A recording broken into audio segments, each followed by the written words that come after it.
Bismillahirrohmanirrohim. Assalamualaikum warahmatullahi wabarakatuh. Perkenalkan, nama saya Muspira dari kelas EKIS 6D. Baiklah, di sini saya akan menjelaskan beberapa materi, dan materi yang pertama saya akan bahas yaitu peran dagang antar Amerika Serikat dan Cina. Pengertian peran dagang merupakan konflik ekonomi yang terjadi ketika suatu negara memberlakukan hambatan perdagangan atau menaikkan tarif perdagangan di suatu negara sehingga mengakibatkan kerugian perdagangan yang terjadi di suatu negara.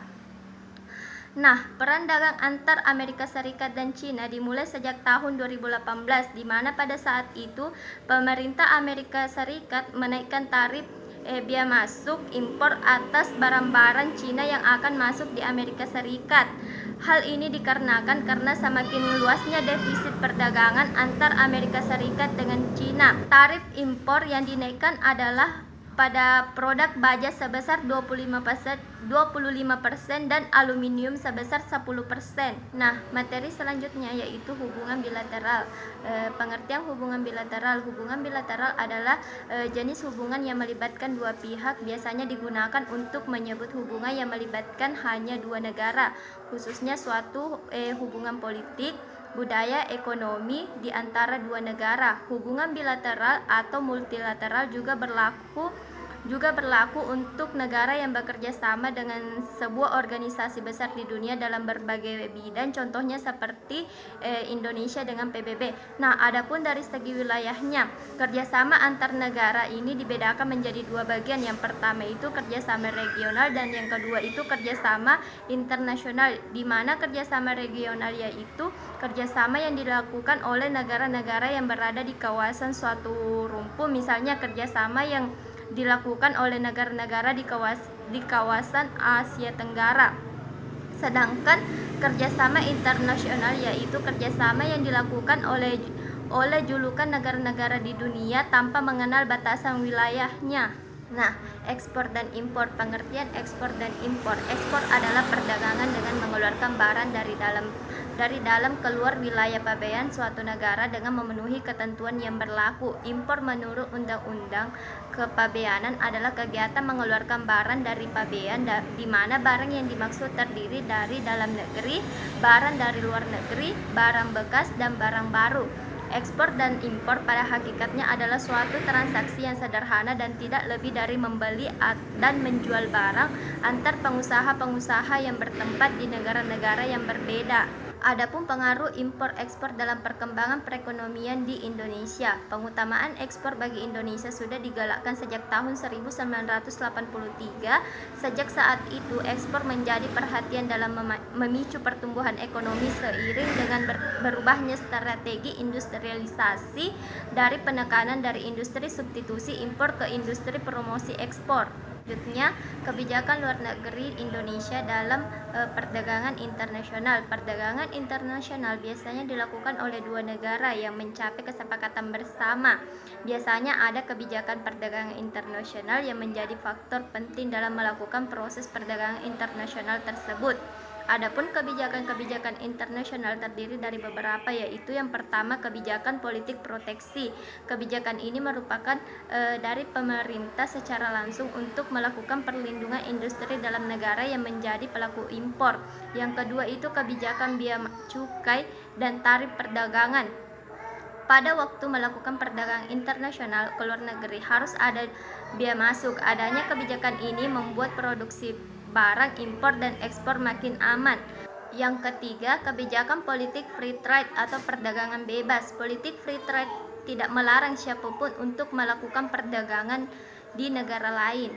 Nah, adapun materi selanjutnya yaitu IMF dan World Bank, APEC, OPEC, ASEAN, Uni Eropa, pengaruhnya terhadap perdagangan internasional. Perdagangan internasional merupakan salah satu aspek penting dalam perekonomian setiap negara di dunia. Dengan perdagangan internasional ini, perekonomian akan saling terjalin dan tercipta suatu hubungan ekonomi yang saling mempengaruhi suatu negara dengan negara lain, serta lalu lintas barang dan jasa akan membentuk perdagangan antar bangsa. Pengaruh ekonomi internasional terhadap aspek mikroperusahaan, yaitu pengaruh ekonomi internasional terhadap aspek mikroperusahaan adalah menganalisa pasar, mekanismenya yang membentuk harga relatif kepada produk dan jasa, dan alokasi dari sumber terbatas di antara banyaknya pengguna alternatif. Adapun pengaruh-pengaruh ekonomi yang akan digolongkan menjadi tiga, yaitu yang pertama itu pengaruh terhadap konsumsi, yang kedua itu pengaruh terhadap produksi, yang ketiga itu pengaruh terhadap distribusi pendapatan masyarakat. Nah, materi selanjutnya, sektor pertanian Indonesia di mata dunia. Sektor pertanian di Indonesia masih menjadi salah satu aspek penting sebagai roda penggerak ekonomi dan negara. Hal ini dikarenakan pertanian dari segi produksi menjadi sektor kedua paling berpengaruh setelah strategi pengolahan, sedangkan bila dibandingkan sektor lainnya masih berada di posisi teratas selain sektor perdagangan dan sektor konstruksi.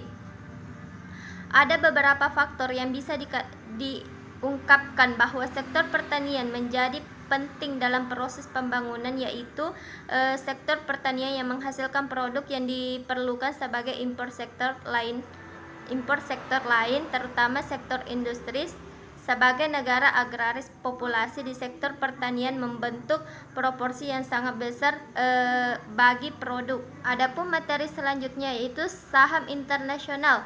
Dampak Dow Jones terhadap indeks harga saham gabungan. Dow Jones Industrial Average adalah suatu indeks pasar saham yang diberikan oleh editor The Wall Street Journal dan pendiri Dow Jones dan Company Charles Dow membentuk indeks ini sebagai suatu cara untuk mengukur performa industri di pasar saham Amerika.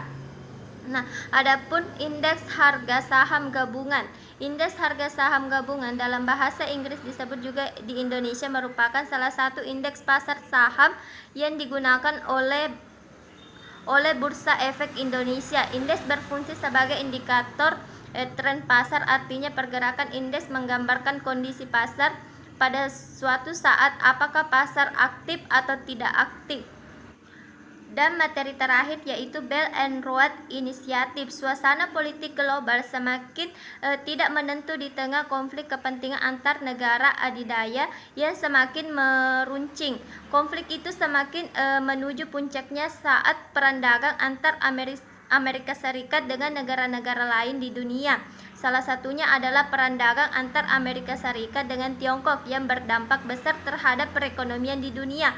Belt and Road Initiative atau yang lebih dikenal dengan Jalur Sutra Baru adalah strategi yang dilakukan Tiongkok untuk meningkatkan dominasi terutama di bidang ekonomi dan politik di negara berkembang. Mungkin itu saja yang bisa saya jelaskan. Assalamualaikum warahmatullahi wabarakatuh.